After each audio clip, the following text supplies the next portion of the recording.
Hey everybody, Alexios here. Okay, so in this video I thought I'd try something even more different, and instead of focusing, say, on music or story writing, I want to show you another passion of mine, which is exercising. In this video specifically, I want to show you what I know about the push-up in the hopes that if I don't know something, maybe you can tell me, and if you don't know something, maybe I can enlighten you. Okay, so, if you're a beginner, how should you progress in your week, obviously? How should you progress to be able to do a proper, standard, chest-focused floor push-up, right?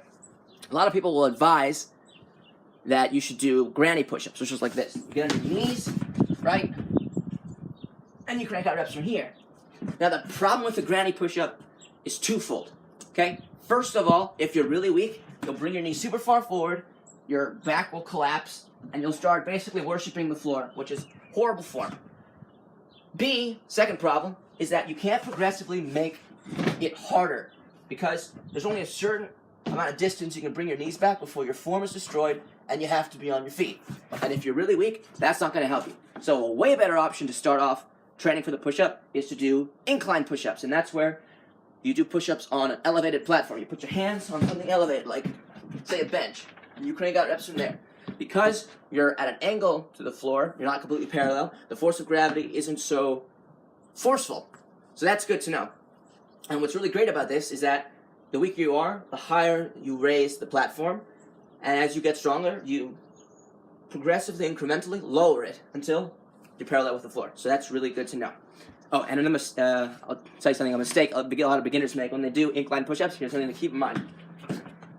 You're at an angle, okay? You're coming at an angle to the floor. A lot of beginners, what they'll do is they'll come and they'll think they're going to the floor. So they'll come down, and then they'll lean forward and try to get to the floor, and they'll collapse, they'll ruin their form. So keep that in mind. You're at an angle.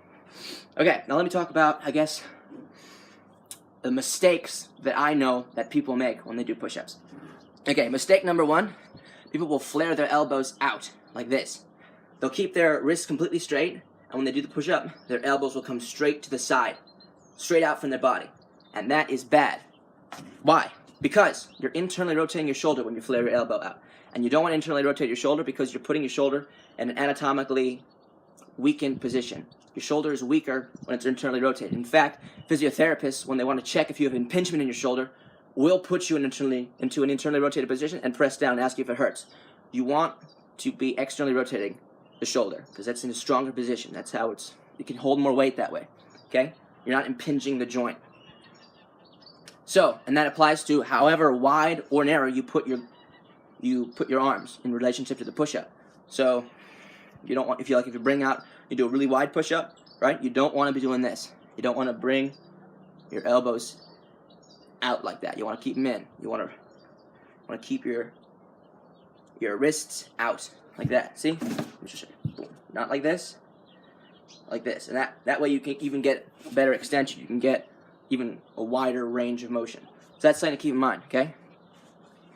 Another thing is, when you're doing a push-up, you need to have a strong scapula, shoulder girdle area, and strong core, because those are the two things that are keeping the spine nice and taut, right? So that your spine isn't caving in and weakening your physiognomy. I don't know.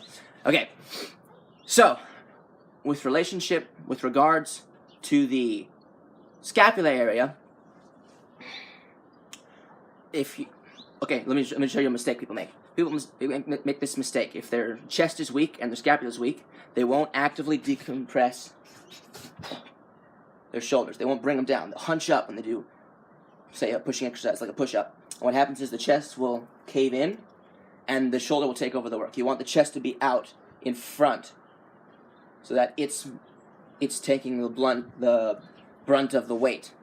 And because if you don't do that and you use your shoulders instead, that can be really dangerous, especially, say, like if you're benching heavy weights and you pick a weight that's like too heavy for your chest, your shoulder takes over. Your shoulder's a smaller muscle. It can't hold as much weight as the chest.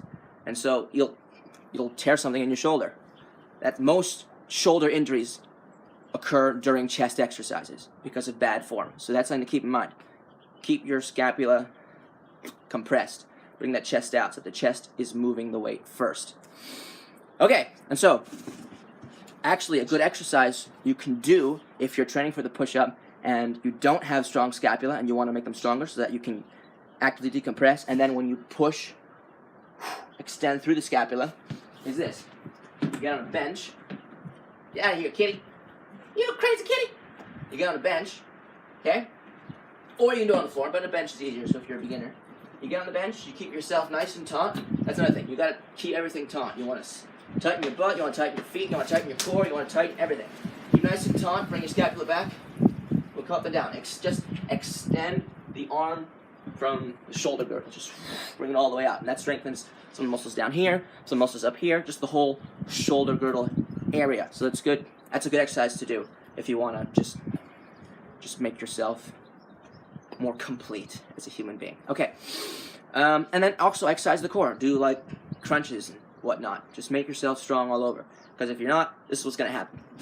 You'll get, like if you have a weak core, your lower back will be collapsed. That's not good. You want to keep it nice and up, nice in a tight, taut position. And if your scapula is weak, or your chest is weak, you'll hunch up. And here's actually what happens. Here's something to keep in mind for beginners. So I'll tell the beginner to get into push-up position. They will. They'll get nice and up here, right? They'll be nice and straight, but their shoulders will be hunched. And I'll say to them, decompress your shoulders like that. And they will, and as soon as they do, their core collapses. They're not strong enough to keep both up at the same time. So that's why that exercise and say just regular crunching exercises are just good to do. Okay, is that all I know? Is that...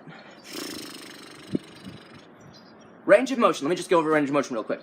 Okay, so a lot of beginners won't do full range of motion. There are three particular mistakes, three particular signs that you're not doing full range of motion. First of all, you won't come up all the way. You'll come down and you'll come up halfway. You'll half rep. Or you won't come down all the way. You'll be here and you'll come down halfway. And that's not helpful. And then the most deceptive one is this. People will come down and they'll come up here. They'll just lock their elbows out. But what are they missing? They're not extending through the scapula. They're not pushing out through the shoulder, right? So they're just coming up to here. But they have all that to go.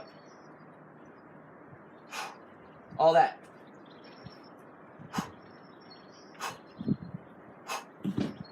So that's something also to keep in mind. Those are the three particular range of motion mistakes that I know of. Anyway, yeah, make sure you're rotating out your wrists when you're doing the push-up, so that, because if you keep them straight, you're more likely to flare your elbows. You want to rotate out your wrists so that your elbows come into your elbows come in a little bit, so your shoulder externally rotates a little bit. You don't want to bring them totally in, because that's focusing more on the tricep at that point than on the chest. You actually want a little bit of width to get the chest. You don't want to be totally in. I think that's all I know about the standard push-up. Let me know if there's something I'm missing or I don't know that I should be knowing, or if I'm giving you some sort of misinformation. As far as I know, that's all good stuff right there. Yeah, I hope you like this video. Like it, subscribe, share, comment. Please comment. Let me know. Please let me know. I need your help. Okay. Yeah, and I'll see you in the next video. Okay, peace out. Man or woman, both.